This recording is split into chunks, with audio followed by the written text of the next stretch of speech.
ಆಧ್ಯಾತ್ಮದಲ್ಲಿ ಹೆಸರು ಪಸರಿಸಿದ ಬೆಳಗಾವಿ ಜಿಲ್ಲೆಯ ರಾಮದುರ್ಗ ತಾಲೂಕಿನ ಮಣಿಹಾಳ ಗ್ರಾಮದ ಆತ್ಮಾನಂದ ಶ್ರೀಗಳ ಪುಣ್ಯಾರಾಧನೆ ಡಿಸೆಂಬರ್ 3ರವರೆಗೆ.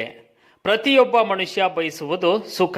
ಅದಕ್ಕಾಗಿ ಯಾವುದೇ ನಾಮ ರೂಪ ಆಕಾರವಿಲ್ಲದಂಥ ಮಹಾಮಂತ್ರವಾದ ಓಂ ನಮಃ ಸುಖಾಯ ಮಂತ್ರವನ್ನು ಜಗತ್ತಿಗೆ ಮೊಟ್ಟಮೊದಲು ತಿಳಿಸಿಕೊಟ್ಟ ಮಹಾನ್ ತತ್ವಜ್ಞಾನಿ ಶ್ರೀ ಗುರುದೇವ್ ಆತ್ಮಾನಂದರು. ಇವರ 43ನೇ ಪುಣ್ಯಾರಾಧನೆಯು ಡಿಸೆಂಬರ್ 3ರಂದು ಮಣಿಹಾಳ ಗ್ರಾಮದ ಆತ್ಮಾನಂದ ಪುಣ್ಯಾಶ್ರಮದಲ್ಲಿ ನೆರವೇರುವುದು.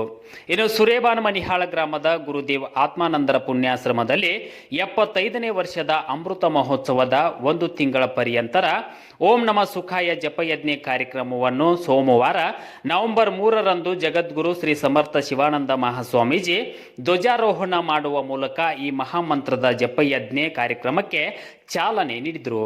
ಇನ್ನು ಮೊದಲನೇ ದಿನದ ಜಪಯಜ್ಞೆ ಕಾರ್ಯಕ್ರಮದಲ್ಲಿ ಬಾಗಲಕೋಟೆ ಜಿಲ್ಲೆಯ ರಡ್ಡ್ಯಾರ ತಿಮ್ಮಾಪುರ ಗ್ರಾಮದ ಆಧ್ಯಾತ್ಮ ಬಂಧುಗಳು ಪಾಲ್ಗೊಂಡಿದ್ದರು.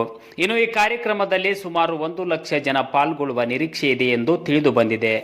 ಈ ಮಹಾಮಂತ್ರದ ಜಪಯಜ್ಞೆ ಕಾರ್ಯಕ್ರಮದಲ್ಲಿ ಹಾರೋ ಬೆಳವಾಡಿ, ಶಿರೂರು, ಪುಡುಕಲಕಟ್ಟಿ, ತಲೆಮೊರಬ, ಧಾರವಾಡ, ನಾಗನೂರು, ಸೊಟಕನಾಳ, ದೊಡ್ಡವಾಡ, ಗೋವನಕೊಪ್ಪ, ಮಲ್ಲಿಕವಾಡ, ಹಂಗರಕಿ ಮತ್ತು ಮಣಿಹಾಳ ಗ್ರಾಮದ ಆಧ್ಯಾತ್ಮ ಬಂಧುಗಳು ಪಾಲ್ಗೊಳ್ಳಲಿದ್ದಾರೆ ಎಂದು ಪ್ರಕಟಣೆಯಲ್ಲಿ ತಿಳಿಸಿದ್ದಾರೆ.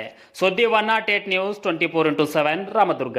ಅಂದ್ರೆ ಅಜ್ಜವರ ದೇಹವನ್ನ ತ್ಯಾಗ ಮಾಡ್ಯಾರ ಅಂತ ಅವರ ದೇಹ ತ್ಯಾಗದ ನೆನಪಿಗೆ ಮಾಡಾಕತ್ತಿದ್ದು. ದೇಹ ಹೋದ್ರೂ ಕೂಡ ಅರು ಅನ್ನೋದು ಎಲ್ಲರಲ್ಲೂ ಐತದ. ಅದರ ನೆನಪಿಗೋಸ್ಕರ ಅರು ನಾನದಿನನ್ನುವಂತ ತಿಳ್ಕೊಳೋಕ್ಕೋಸ್ಕರ ಈ ವಿಶೇಷ ಕಾರ್ಯಕ್ರಮ.